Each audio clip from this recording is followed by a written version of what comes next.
Destroy altar of my enemy. lọ pa gbogbo pẹpẹ àwọn ọ̀tá mi run. àdúrà Prayer. lórúkọ Jésù. Bulldozer of fire.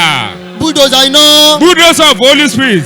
búdòzà ẹ̀mí Go and mímọ́. destroy altar of my enemy. lọ pa gbogbo pẹpẹ àwọn Go ọ̀tá mi and run. destroy habitation of my enemy. lọ pa ibùgbé àwọn ọ̀tá mi In run. my father village. ní ìlú bàbá mi. In my mother village. ní abúlé ìtì In ìyá my mi. in-law village. ní abúlé àwọn ọ̀nà mi.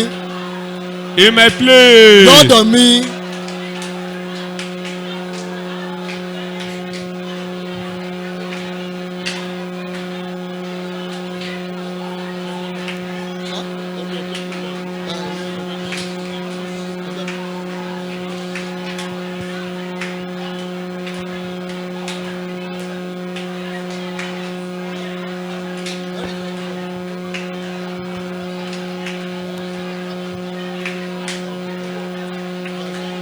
Bulldozer of fire.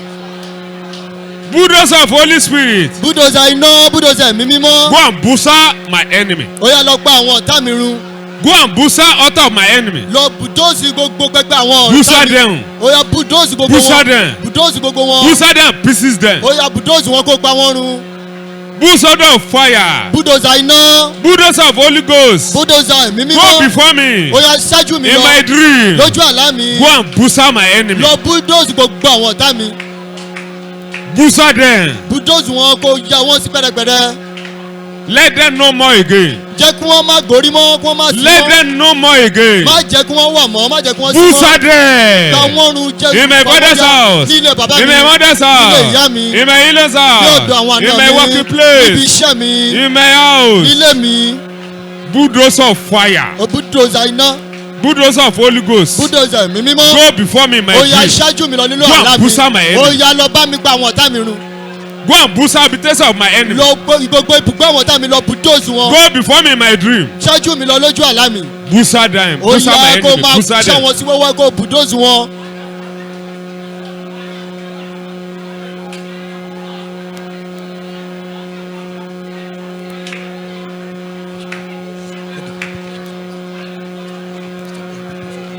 If you no pray, bó o bá gbàdúrà you are your home. ìwọ ló mọ òde wà ní àyè ọ̀tẹ̀rẹ̀ ni o. Bulldozer of Holy Spirit. búdóòsì ẹ̀mí mímọ́. With fire. pẹ̀lú iná. Go and bulldoze my ó enemy. yá lọ bùdóòsì gbogbo àwọn Bulldoze ọ̀tá altar mi. of darkness. kó bùdóòsì pẹpẹ òkùnkùn. Altar of bad dream. Bulldoze them away. pẹpẹ àlá búburú ó yá lọ bùdóòsì wọn. Altar of bad dream. Bulldoze them away. gbogbo pẹpẹ àlá búburú Consider. lọ bùdóòsì wọn kúrò. Jesus. kó wọn run Jésù.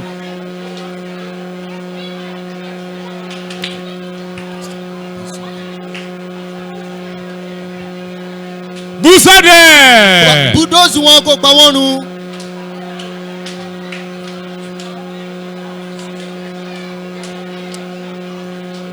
In Jesus' name we pray. amen.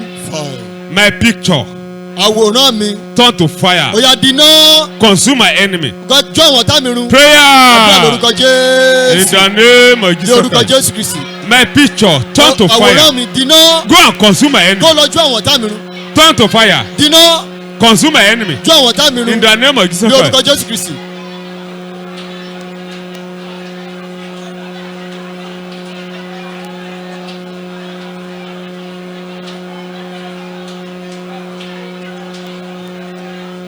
My picture. àwòrán mi. In the ní name of orúkọ Jesus Christ. Jésù Kristi. Turn to ó fire. yá dínà. Consume my enemy. kó jó àwọn ọ̀tá mi run. Destroy my enemy. pa àwọn ọ̀tá mi run. Turn to thunder and destroy my enemy. dínà In kó the jó name wọn of Jesus ní Christ. orúkọ Jésù Kristi.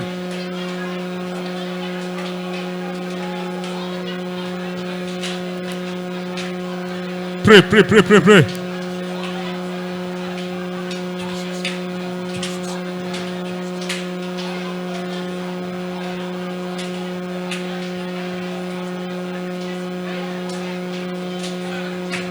Go to my father village. lọ sí Go abúlé to my bàbá mi. mother village. lọ sí abúlé Go ìyá to mi. my in-law village. lọ sí abúlé àwọn àna mi. Altar of enemy. gbogbo pẹpẹ àwọn Busa ọ̀tá. them. ó yá bùdóòsì wọn My kó fọ́ picture wọn. turn to fire. ó yá àwòrán mi Destroy my dínà enemy. kó jó àwọn ọ̀tá mi run. In Jesus' name we pray. amen. fire. Any gathering of enemy. gbogbo àkójọpọ̀ àwọn Any ọ̀tá. gathering of darkness. Gbogbo àkójọpọ̀ òkùnkùn. Mention my name. Tí ń dárúkọ mi. My name. Orúkọ mi. In the name of Jesus Lórúkọ Christ. Jésù Turn to Kristi. fire and destroy Ó them. yá di iná kó pa wọ́n run. Prayer. Àdúrà lórúkọ Jésù. In the name of Jesus Christ. Lórúkọ Jésù. My name turn to fire Orúkọ mi di iná. and destroy my enemy. Kó jó àwọn ọ̀tá mi run. Any garden of enemy. Gbogbo àkójọpọ̀ àwọn ọ̀tá. Any garden of darkness. Gbogbo àkójọpọ̀ òkùnkùn. Mention my Tí name. ń dárúkọ mi. Mention my head. Tó ń dárúkọ orí My mi. name. Orúkọ mi o. Turn to fire and Ó yá destroy di them. iná kó jó wọn run kó pa wọ́n run. My head turn to fire and destroy them. Orí mi di iná kó pa wọ́n run. Turn to fire and destroy them. Di iná kó pa wọ́n run. My name turn to fire and destroy them. Orí mi di iná kó pa wọ́n run. Turn to fire and destroy Ó them. yá di iná kó pa wọ́n run.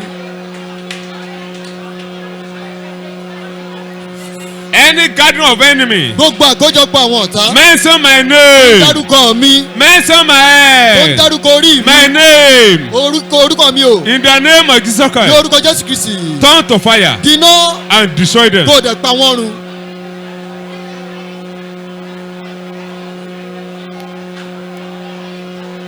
Fire ya ya ya ya ya ya ya ya. Fire ya ya ya ya ya ya ya ya Gbàdúrà ya ya ya ya ya ya ya ya ya. gbàdúrà. Fire ya ya ya ya ya ya ya.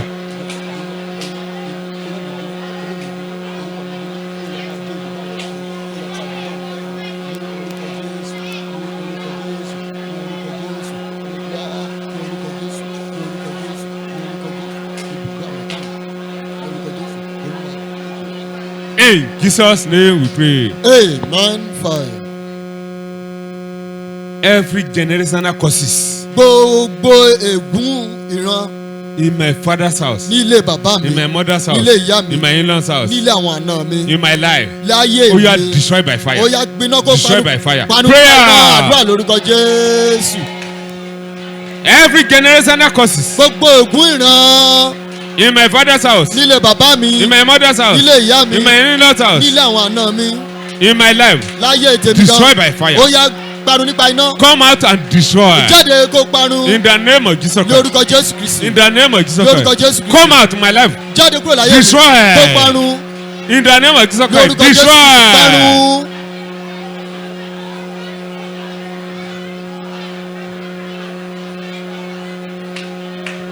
Destroy. Parun.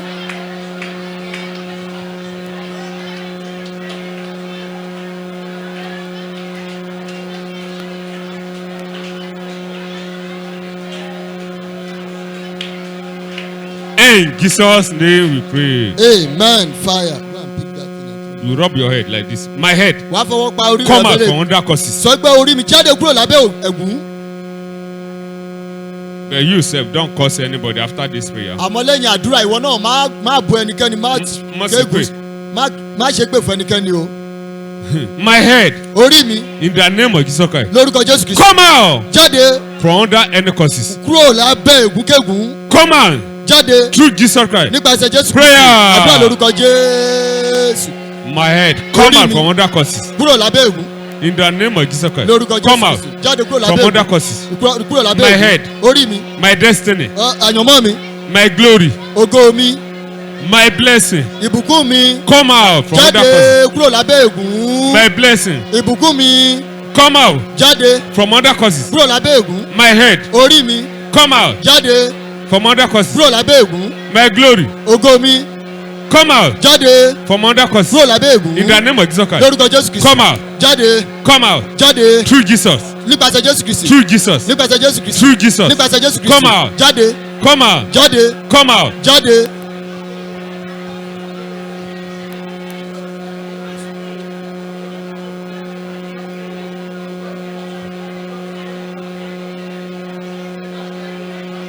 In Jesus' name we pray. Amen. Fire. You stranger Ìwọ àlejò behind bad dream, my tó life. wà lẹ́yìn ogun àlá búburú I láyé mi. release fire of Mo God. yọ̀ǹda iná Ọlọ́run In the name of Jesus ní Christ. orúkọ Jésù Kristi. Die by fire. Ó yá kú nípa iná Prayer. àdúrà lórúkọ Jésù.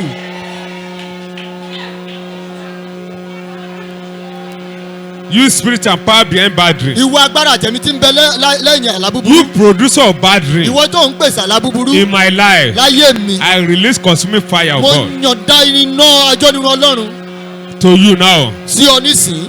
Consumed by fire. Ó yá gbárùn nípa iná. In the name of Jesus Ní orúkọ Christ. Jésù Kristi. Die by fire. Kú nípa iná.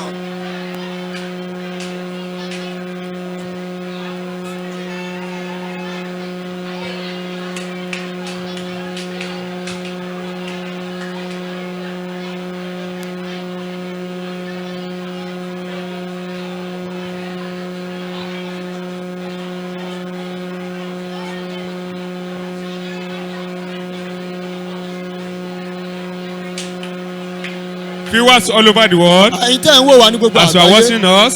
Bó ṣe ń gbọ́ wá As you are sí. hearing us. Bẹ́ẹ̀ ṣe ń gbọ́ wá Pray sí. along with us. Ó yá gbàdúrà pẹ̀lú wa. Every generational power. Gbogbo agbára ìran. Cast fire. Iná. Every foundational challenges. Gbogbo ogun ìpìlẹ̀. Every foundational problem. Gbogbo ìdààmú ìpìlẹ̀. Cast fire in my life. Ó yá gbiná láyé mi. In Jesus Christ's name we pray. Amen. Fire. Zeal of challenges. Èdìdí ogun. Some challenges have zeal. Àwọn ogun kan wọ́n ní èdìdí tó dì. And let that zeal be removed. Àfi tá a bá mú èdìdí yìí kúrò. That is why you must be prayerful. Ìdí tó ní láti jẹ́ aládùúrà nìyí. Some challenges, Àwọn ogun kan. if that person knows stand firm Tẹ́niyàn ò bá dúró ṣinṣin. under power of God consistently. Lábẹ́ agbára Ọlọ́run nígbà gbogbo. But I don't know how that person want to pull out of it. because you are here today, Torí pé wà ń bílẹ̀ ní. you escape from them. O ti bọ́ kúrò lọ́wọ́ wọn. So don't compare yourself with people that don't have time to pray. Má fara rẹ wé àwọn tí ò ní àkókò láti gbàdúrà You fún know wọn. that you want to make it. Tó o bá mọ̀ pé o fẹ́ rí ṣe. God will help us. Ọlọ́run máa ràn wá lọ́wọ́. Amen. You message Jesus. Wọ́n gbórúkọ Jésù. Because we must pray about foundational challenges. Torí a ní láti gbàdúrà nípa ogun ìpìlẹ̀. If you check your family, Bó o bá yẹ ìdílé rẹ wò. so the challenges resemble. Wà á rí pé àwọn ogun yìí jọra wọn. Have you? Some family, wọ́n sábà lówó ń bẹ. Àwọn ìdílé kankan, you find out that so many people doesn't have money there. O lè jẹ́ àìsàn. Maybe sickness. O lè jẹ́ gbèsè. It may be debt. O lè jẹ́ àmúbọ́. It may be, disappointment. Whatever challenges your life, because you are here today, fire of God remove them. Torí pé wà nílẹ̀ kí ni Ọlọ́run mú ọ kúrò.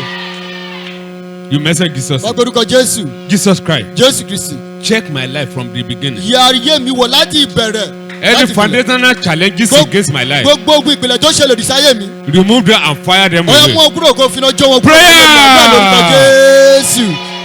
Jesus Christ. Jésù Kristi o. Check my life Yẹ ayé mi wò. from the beginning now. Láti ìbẹ̀rẹ̀ báyìí. Any generational challenges, Gbogbo ogun ìpìlẹ̀. fire them out in Ó my yá jó life. wọn jáde kúrò láyé mi. Remove them, Mú ọ kúrò. fire them. Já wọn.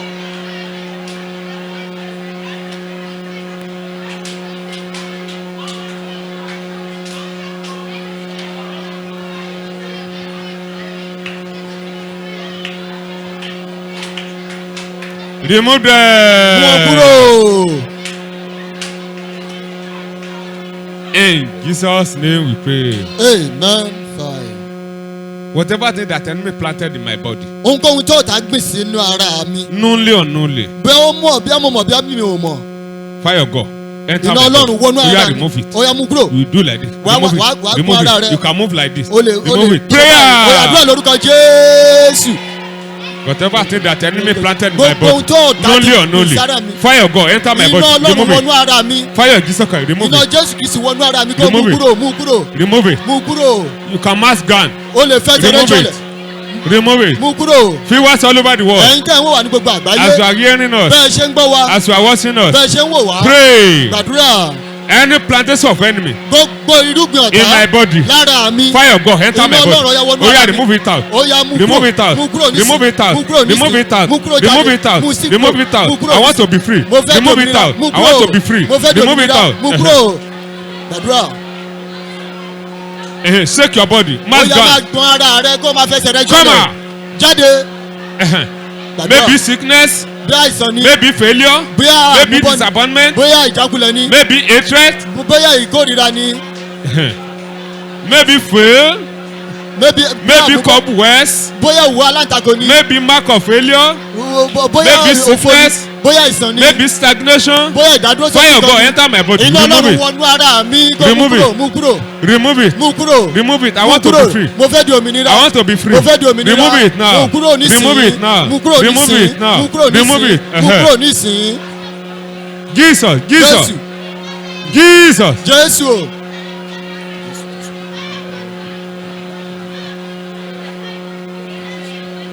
Remove mú it. kúrò. Mark of enemy. gbogbo àmì ọ̀tá. Mark of sickness. àmì àìsàn. Out. jáde. Out. jáde. Out. jáde. Command them out. Command them out. Command them out. Command them out. pàṣẹ kí wọ́n jáde. Command them out. Command pàṣẹ kí them wọ́n out. jáde. Don't allow them to stay. má jẹ́ kí wọ́n Try dúró. Jesus Christ to remove them by sọ fún fire. Jésù Kristi kó mú kúrò pẹ̀lú iná.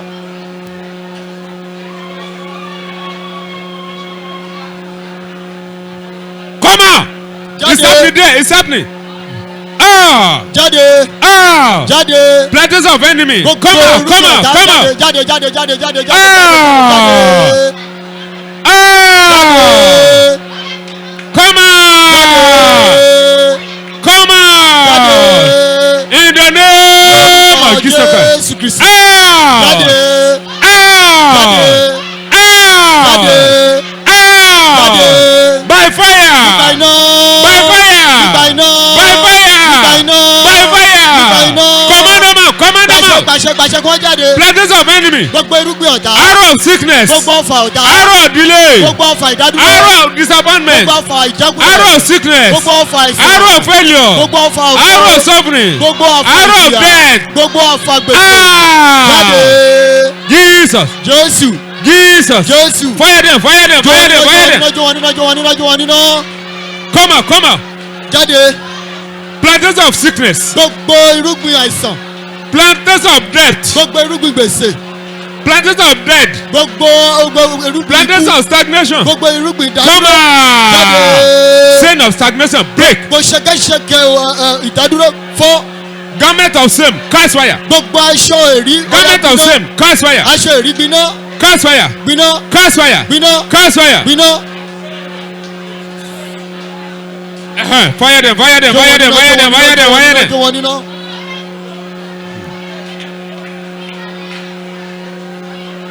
In Jesus' name we pray. Amen. Fire. Prayer warrior. Well, prayer warrior, we are here today. àwọn afàdúrà jagun àwọn àmbílẹ̀ You ni. message Jesus. wọ́n gbórúkọ I Jésù. hold the sword of fire. mo ń gbá idà iná Enemy dání. behind bad dream. gbogbo ọ̀tá tó wà lẹ́yìn àlá Enemy búburú. behind my challenges. gbogbo ọ̀tá tó wà lẹ́yìn ogun mi. Through Jesus Christ, I cut you nípasẹ̀ to Jésù die. Kristi mo gé ọ sí wẹ́wẹ́. Cut to die. mo gé ọkọ ogun. In the name of Jesus Christ, lórúkọ cut. Jésù Kristi wọ́n yẹ gé. Snake, evil ejò animal, ó yẹ ẹranko any búburú. power, gbogbo agbára using jágbára image, tó ń lo using àwòrán. image of woman, tó ń lo using àwòrán image of obìnrin. man. tó ń lo àwòrán I cut you to die. mo gé Prayer. àdúrà lórúkọ Jésù. In the name of Jesus Christ. lórúkọ Jésù Kristi. Any power, any creature behind my gbogbo challenges, agbára kágbára behind bad ẹ̀dá dream, tó wà lẹ́yìn I hold the sword of fire. mo gbá idà I iná cut you to dání. die. mo gé Cut. ọkọ ogun. In the name of Jesus Christ. Cut. kéko ogun. Evil animal. ọkọ Cut. búburú kéko ogun. Snake. Cut. ejò kéko ogun. Dog. In the name of Jesus Christ. Cut. oyè ìgbà ajá kéko You ogun. power using image of man, ìwọ agbára tí ń lo àwòrán ọkùnrin. using image of woman. tó ń lo àwòrán obìnrin. Cut and die. oyè In kéko the name ogun. of Jesus Christ. Lórúkọ I Jésù. cut you. Demonstrate. lórúkọ Jésù. Demonstrate. I cut them. oyè túra kéko kẹ́ẹ̀tù wọn. Cut and die. Cut and die. Cut and die. kéko ogun kéko ogun kéko You ogun. power behind bad dream, gbogbo agbára tó wà lẹ́yìn àlábù. behind evil food in the dream, tó wà lẹ́yìn oúnjẹ búburú lẹ́yìn. Yeah. oyè kú. behind debt. tó wà lẹ́yìn Die, I cut you. oyè mo kí ọkọ ogun. Call them to die. oyè kí wọn kó. Call them to kí die. wọn kó ogun. Call them to kí wọn die. kó ogun. kí wọn kó ogun. lórúkọ Jésù. Call them. Call them. máa Call gé wọn them. gé wọn gé wọn gé wọn.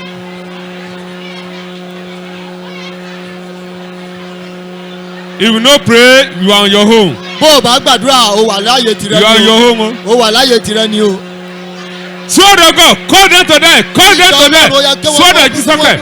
Call them. Call them. Call them. Call them. I want to have rest. I want to have rest of mind. mo fẹ́ ní ìsinmi I want fọkànbalẹ̀. to succeed. mo fẹ́ ṣe Sword rere. of God, call them. iná ìtọ́ Kill náà. them. Kill them. ké wọn. Kill them. bà wọ́n. Kill them. bà wọ́n. Kill them. bà wọ́n. Kill them. bà wọ́n. Kill them. bà wọ́n. Kill them. bà wọ́n. bà wọ́n.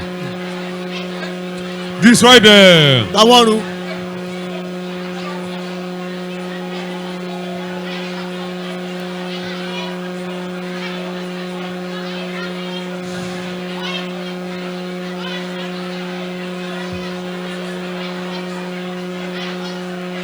In Jesus' name we pray. Amen. Fire. Room of darkness that they collected money. Ìyàrá òkùnkùn tó ń gbawó. I set you on fire. Mo dáná sí ọ. You and your people. Ìwọ Cast àti fire. àwọn èèyàn rẹ̀ gbiná. Prayer. Àdúrà lórúkọ Jésù. You room of darkness. Ìwọ ìyàrá òkùnkùn. Collecting money. Tí ń gbowó. I set you on Mo fire. dáná sí ọ. Through Jesus Christ. Nípa Jésù. You and your people. Ìwọ àti àwọn èèyàn rẹ̀. Cast fire. Ó yá gbiná. Cast fire. Gbiná. Cast fire. Gbiná. Cast fire. Gbiná. Cast fire. Gbiná. Room of darkness. Ìyàrá òkùnkùn. Cast fire. Gbiná. Cast fire. Gbiná.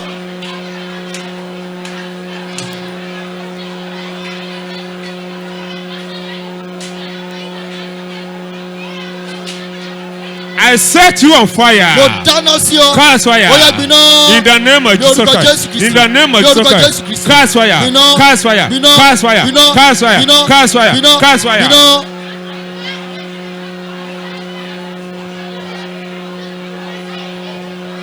In Jesus' name we pray. Amen. Fire. You monitoring spirit. Ìwọ ẹ̀mí tí ń ṣọ́ ni kiri. I give you blow of fire. Mo fún ọ ní kùkù iná. Wàá fún gidigidi ni o. You give that blow very well. I give you blow of fire. Mo fún ọ ní kùkù iná. Die Ó yá kú. with blow of fire. Pẹ̀lú ìkùkù iná àdúrà Prayer. lórúkọ Jésù. You monitoring spirit. Ìwọ ẹ̀mí aṣọ́ ni kiri. In the name of Jesus, I give you blow of fire. Mo fún ọ ní kùkù iná. Gbà. In the name of Jesus Christ. Gbà. I give you blow of fire. Mo fún ọ ní kùkù Blow iná. them with Gbà fire. ní orúkọ Jésù. Gbà. Gbà kó kú. Lórúkọ Jésù. Gbà. Gbà kó kú. Gbà. Gbà kó kú. Gbà. Gbà kó kú. In the name of Jesus Lórúkọ Christ. Jésù. Gbà Gbà. kó kú. In the name of Jesus Christ. Lórúkọ Give them Jésù. blow of fire. Gbà kó kú. Gbà. Gbà. Gbà. Gbà. Gbà. Gbà. Blow them with Ó yá blow of fire. fún ọ ní kùkù Gbà. iná.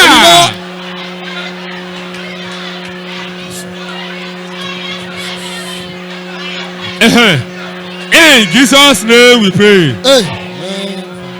If you know that you cannot pray, it's better to go and sit down outside. Tó bá mọ̀ pé ò lè gbàdúrà ó dára jù kó lọ jókòó síta o. Praise the Lord. Hallelujah. Because we are in the battle. Torí a wà lójú ogun. You cannot see army that go battle and sit down and look like O ò lè rí àwọn ológun tó máa lọ sójú ogun tó máa dúró bẹ́ẹ̀ tó máa wòran. tó máa jókòó pé kí náà ti.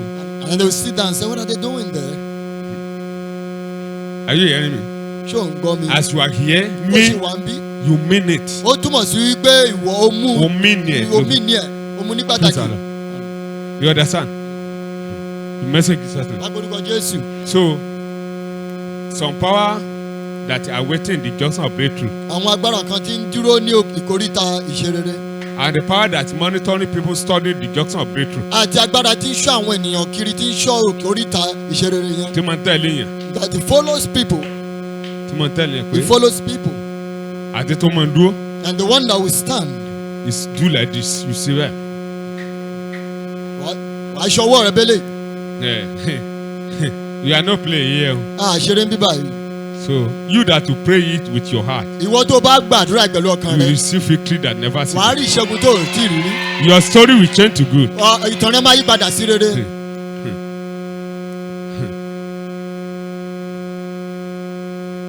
I hold the sledgehammer of fire. Mo mú olú irin iná dání.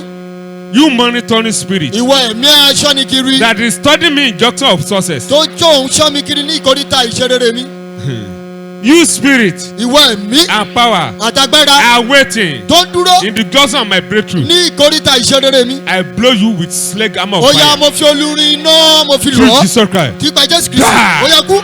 Die. Àdúrà Prayer. lórúkọ Jésù. You monitoring spirit. Ìwọ ẹ̀mí tí ń ṣọ́ ni kiri. That is studying me in the junction of Tó ń ṣọ́ success. mi kiri ní ìkóríta ìṣerere mi. You power. Ìwọ agbára. That I wait in the junction of my Tó ń success. dúró ní ìkóríta I ìṣerere use mi. the sledgehammer of Mo fire. fi olú irin iná. I break it Mo to die. fọ́ agogo. Bah! Gba agogo. Ó Die! yá kú. Bah! Kú. Die! Kú. Bah! Kú. In the name of Jesus Christ. Lórúkọ Jésù, kú. Bah! Kú. In the name of Jesus Christ. Lórúkọ Jésù, kú. Bah!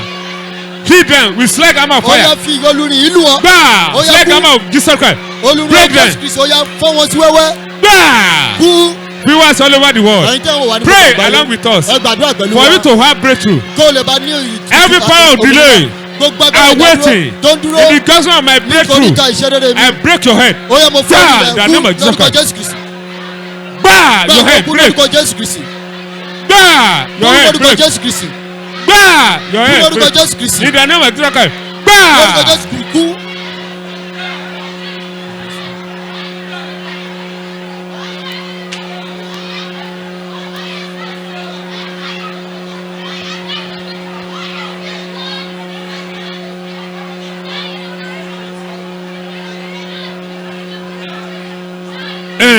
Jésù Olúwa wa. Àmín. Fire. Gbogbo agbára tí ń nájú òru nítorí mi. All the powers that are transacting midnight market because of me. Gbogbo agbára tí ń nájú òru. All the market that are transacting midnight market because of tí ń me. nájú òkùnkùn. That is transacting the market of in darkness. the name of Jesus Christ, I set you on fire. You and your market. Ìwọ àtọ̀jọ̀ rẹ kú. Àdúrà Prayer. lórúkọ Jésù. Any power market, the market of night, Gbogbo agbára tó ń the market of darkness because of me. ọjọ́ òkùnkùn nígbà mi. I set you on Ó fire. dá ọ̀nà sí wọn. Die by fire. Iná lórúkọ Jésù. Cast fire. Iná. I set you on fire. Mo dáná sí Through wọn. Jesus Christ. Nígbà Jésù. Cast fire. Gbiná kò wú. Cast fire.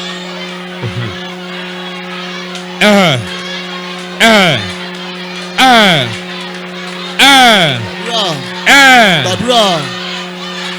In Jesus' name we pray. Amen. Fire. People no understand. Kò yá àwọn èèyàn. So darkness always plants something in people's body. Òkùnkùn sábà máa ń gbin nǹkan sára àwọn èèyàn. Some that thing cannot use 1 year. Àwọn kan wọ̀nyí àwọn kan nínú wọn ò kí ń gbé ọdún Kò kan. yẹ kó máa omi wà tó yẹ pé kò gbọdọ̀ lu ọdún kan. That some don't supposed to be up to 1 year. Àwọn kan wà tó yẹ pé kò gbọdọ̀ lu oṣù kan láàrin. There are some that mustn't stay up to 1 month in somebody's Àwọn kan body. wà tó yẹ pé kò gbọdọ̀ lu 6 months. There are some that mustn't use 6 months. in Omi wà somebody's kò body. gbọdọ̀ lu 2 years. There is another one that mustn't be up to 2 years. So tó bá lọ pẹ́, If that thing takes long, ó lè máa damage nǹkan kan nínú system it ẹni. can be damaging things in people's system. Ìdí nìyẹn náà ìfẹ́ káwọn yẹn wá deliverance. That's the reason why we say people should come for deliverance. Because by deliverance Jesus will remove it. Lórí nípa ìtúsílẹ̀ Jésù máa mú kúrò.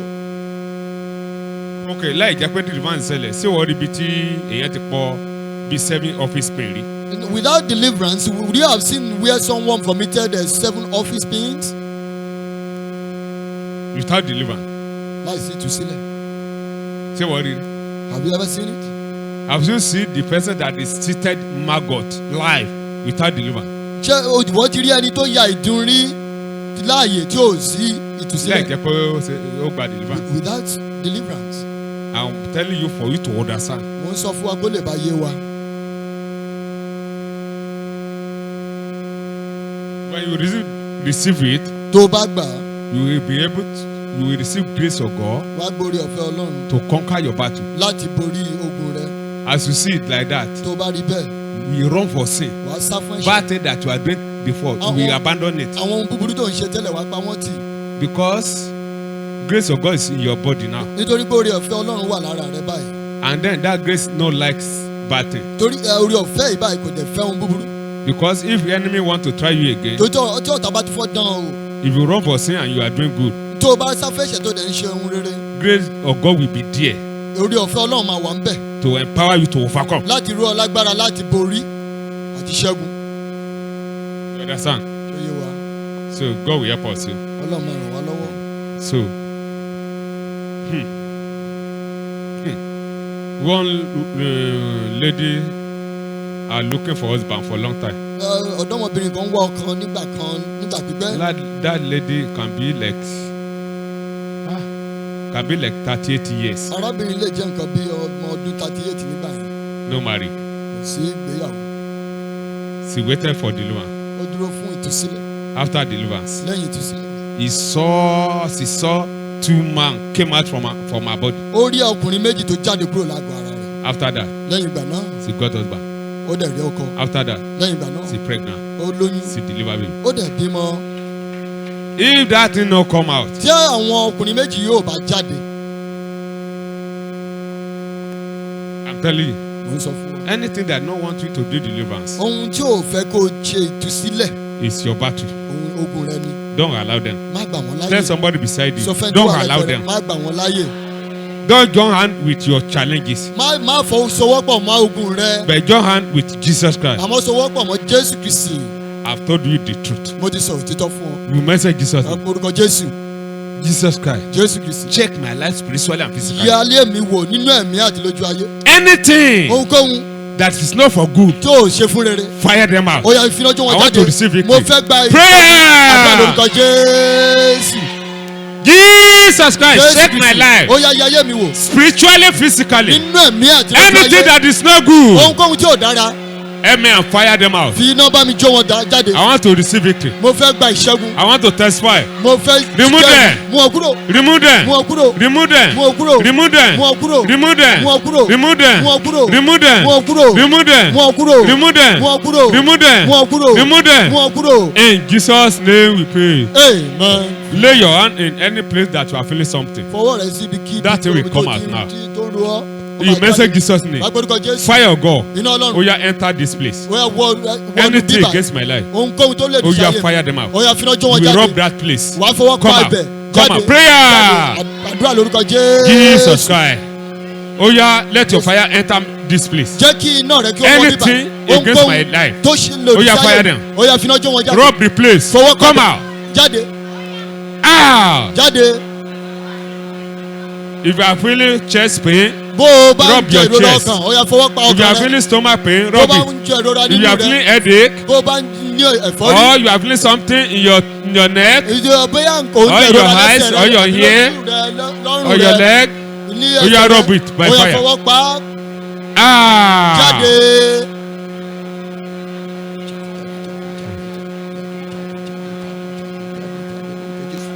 Pẹ̀lú iná. Don't take your challenges play. Má fi ogun rẹ ṣeré o. Ah. Jáde. In Jesus' name we pray. Ní orúkọ Jésù la gbàdúrà. Maybe you understand that video that you watch. Ṣèbí fídíò tá a wò yẹn ó yé wa. Maybe you understand. You Are you understand thinking it? it's a play? Àbúrò pé eré ni. Ẹni tí ogun ò bá ti jà dáadáa, Someone that battle has not fought very well. kò lè understand the tán pè lógun. The person won't understand what is called battle. Akọ ọmọ rò pàwádà. The person will first of all think that is a joke. Ní làwọn àgbàlagbà tán bá ti pẹ́. And that's why that the elderly people that are Pé hey, sọ̀rọ̀ gbogbo ń tán ṣe yìí. they will tell you that be careful of all these things they are doing. Torí náà ti wà yẹn rí wọ́n ti kẹ́kọ̀ọ́. Because they themselves have lived that kind of life before and they've learned lessons. Àbí? Yes. Dáa pé ọmọ kékeré pé jójó má fọwọ́ kàn àbí? Yes. When they say small child, don't touch that. Ọmọ yẹn nígbà tí wọ́n ní jójó. Say, don't touch that thing. Kò ní dáhùn. Sẹ́yìn tó bá jẹ́ tó bá di gọ́ọ̀mù tẹ́ bá ní jójó. He will run away when the fire, because the child have experienced the heat of the fire. Ó ní àmọ́ sọ fún mọ́mọ́ ẹ̀ pé jójó. Jojo, yes. Jojo. That thing is burning someone. Tọ́rọ ti kẹ́kọ̀ọ́. Praise the Lord. Hallelujah. Ó lè dàbí àwàdà. It may look like a joke to you, but it's a reality. Ó gé yarí mọ̀ lọ́wọ́. You better don't agree with enemies. You message Jesus. Wàá gbórúkọ Jésù. Every household enemy Gbogbo ọ̀tá ilé in the room of darkness. ní yàrá òkùnkùn. In my father's house, Nílé bàbá in my mi, mother's house, nílé ìyá in mi, my in-laws house, nílé àná in my mi, working place, níbi iṣẹ́ I mi. set all of you on Mo fire. dáná sí gbogbo yín. Cast fire! Iná Prayer! àdúrà lórúkọ Jésù.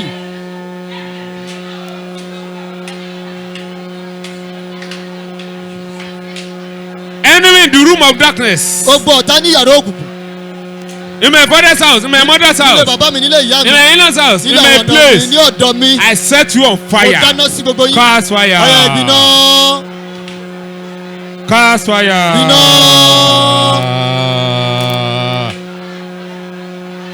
Cast fire, cast Bínú, fire, cast bínú, fire, cast bínú, fire. bínú. In Jesus' name we pray. Amen. After this one, I will call those people that they want to do deliverance one-on-one house. But let us pray these two prayers. Ẹ jẹ́ kí a gbàdúrà méjì. So, you message Jesus Wàá now. gbórúkọ Jésù. Hand of God Ọwọ́ Ọlọ́run with fire. pẹ̀lú iná Go and collect my things lọ from gba me. àwọn nǹkan mi fún mi. Whatever thing that enemy have collected. Gbogbo àwọn nǹkan tó ọ̀tá ti gbà lọ́wọ́ mi. Mighty hand of God. Owó agbára. Go! Lọ kó lọ gbà fún mi. Spiritually, physically. Nínú ẹ̀mí àti lójú ayé. Prayer. Àdúrà lórúkọ Jésù. In the name of Jesus. Mighty hand of God. Owó agbára ó yá lọ. In spiritual realm and Nínú physical ẹ̀mí realm. àti lójú ayé. Collect my things for me. Gba àwọn nǹkan mi fún mi. Whatever thing that enemy have collected. Ohunkóhun tí ọ̀tá ti gbà lọ́wọ́ mi. Collect it for me. Gbà wọ́n fún mi. Collect it for me. Gbà wọ́n fún mi padà. Collect it for me. Gbà wọ́n fún mi padà. Collect it for Gbà wọ́n fún me. mi padà. Collect it for me. Gbà wọ́n fún mi padà. Collect it for Gbà wọ́n me. fún mi padà. Collect it for me. Gbà wọ́n fún mi. Collect it for me. Gbà wọ́n fún mi. Collect it for me. Gbà wọ́n fún mi. Collect it for me. Gbà wọ́n fún mi. In Jesus' name we pray. Amen.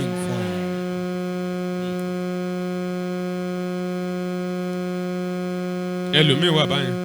There's someone like that. Káà tó yẹ kó máa lò wà níbi tán ní tàwẹ̀. The car that person is supposed to be using is at the car garage where they're selling the cars.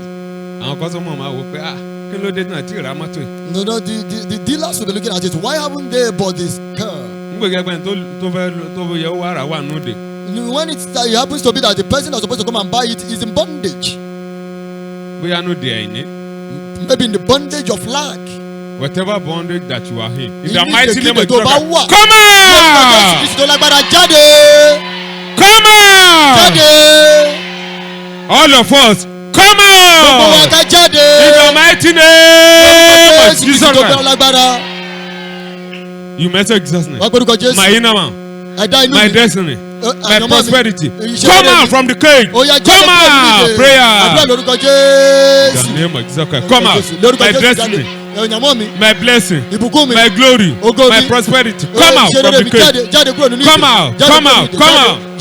Come out. Come out. In Jesus' name we pray. Amen. Let's pray this one again. In the name of Jesus Christ. Power of God. Back me. I collect my car. I collect my babies. I collect my clothes. Somebody is here. You always see yourself naked in the dream. You are always seeing yourself naked in the dream.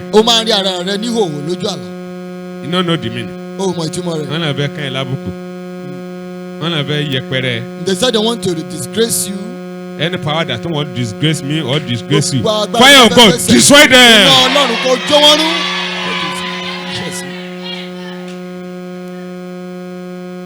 Because no know the meaning, that is why you are taking your dream play. That is why they force you before you come for prayer. Because no other thing. But today, receive understanding. Receive grace to stay with Jesus Christ. Continue to prosper. The message is that hand of God, collect my car for me. If you are seeing yourself, you are praise the Lord. Hallelujah. If you are seeing yourself that you are driving a car in the dream many times, but physically you know have. That's what you don't have that they are robbing you of.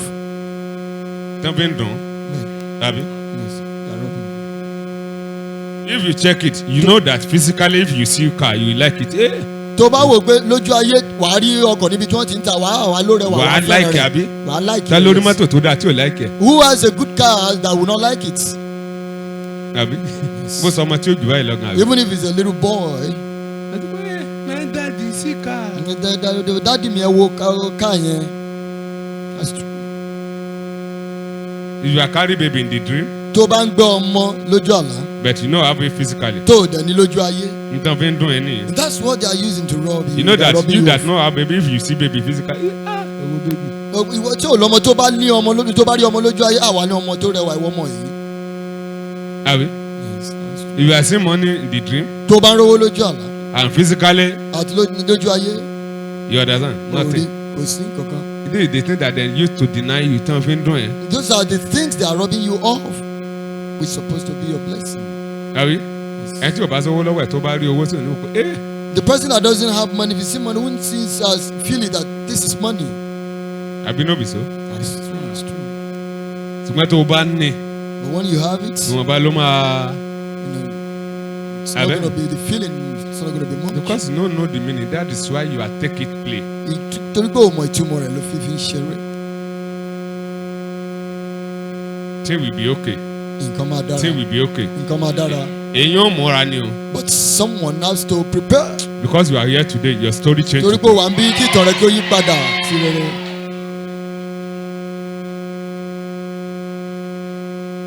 Do you like this program? Ṣé o fẹ́ràn I know that you invite people next week. Mo mọ̀ pé wà á kí sí àwọn èèyàn tó máa ń Thursday bọ̀ you lẹ́sẹ̀. will bring people here. Lọ́jọ́ Thursday wà á mú àwọn èèyàn. And then people will follow you come this ministry because they will see changes for good in your life. Àwọn èèyàn máa tẹ̀lé ọ wá nítorí wọ́n máa rí ìyípadà láyé rẹ. You message Jesus. Wàá gbórúkọ Jésù. Jesus Christ. Empower me. Ó yá ró mi I lágbára. want to go to collect my car. Mo fẹ́ lọ gba ọkà mi. To collect my baby. Láti gba àwọn ọmọ To mi. collect my clothes. Láti gba àwọn aṣọ mi. To collect my house. Láti gba ilé To mi. collect my visa. Láti Prayer. lórúkọ Jésù. Jesus Christ. Empower me. Ó yá ró mi lágbára. I'm ready. Mo ṣetán. I want to go collect my baby. Láti lọ gba àwọn ọmọ. I want to go collect my car. Láti gba ká mi. I want to go collect my Láti house. gba ilé mi. I want to go collect big land. Mo lọ gba And ilẹ̀ big ńlá. mansion. Àti ilé ńlá. Big hall, big auditorium. Ilé ìjọsìn ńlá. I want to go and collect my clothes. Mo fẹ́ lọ gba àwọn aṣọ mi. In Jesus' name we are praying. Amen. It is well with us. Okay, in the mighty name of Jesus Christ. Receive your things. Lórúkọ Jésù Kristi gba àwọn nǹkan rẹ. Receive your things. Gba àwọn nǹkan rẹ. I receive my Èmi things. náà gba àwọn nǹkan tèmi Okay, in the náà. mighty name of Jesus Christ. Receive your car. Lórúkọ Jésù Kristi tó lágbára gba ká rẹ. I receive my Èmi car. náà gba ká tèmi náà. Okay, receive your baby. Gba ọmọ rẹ. I receive my Èmi baby. náà gba bébí tèmi náà. Okay, in the name of Jesus Christ. Receive your house. Lórúkọ Jésù Kristi gba ilé In the rẹ. name of Jesus Christ, I receive my Lórúkọ Jésù Kristi house. èmi náà gba ilé tèmi náà. Okay, receive your visa. Ó yá gba visa rẹ. In the name of Jesus Christ, I receive my visa. Lórúkọ Jésù Kristi mo gba visa tèmi náà. Okay, receive contract. Ìwọ náà gba contract. Receive it. Gbà á. Okay, receive your promotion. Gba ìgbéga rẹ. I receive my promotion. Èmi náà gba ìgbéga tèmi náà. If you come prayer, strong prayer like this, Tí o bá wá síbi àdúrà líle and you bẹ́lẹ̀. see changes for good, Tí o dẹ̀ rí ìyípadà sí rere. kò tún múra ni o. You have to prepare very well. Because your enemy cannot be happy. Torí inú àwọn ọ̀tá rẹ̀ ò lè dùn. Be like someone that they cage in somewhere and they see that person escape. Ó dàbí ẹni tá a dè mọ́ bìkan tá a tán dẹ̀ rí bẹ́ẹ̀ ni ìyẹn ti bọ́ tó ti kúrò. Kí ni wọ́n máa ti? What do you think that they will do? Wọ́n máa wá. They will be looking for means to get the person. If you no stay with your deliverer. Bó o bá dúró pẹ̀lú olùtúsílẹ̀ rẹ. Abi? So you will stay with Jesus Christ. Wà á dúró pẹ̀lú Jésù. Your miracle will stay long. Ìyanu rẹ máa dúró pẹ́. God bless you. Kọ́lọ́run bùkún rẹ. Write it down, you will see changes for good. Kọ sílẹ̀ wá rí.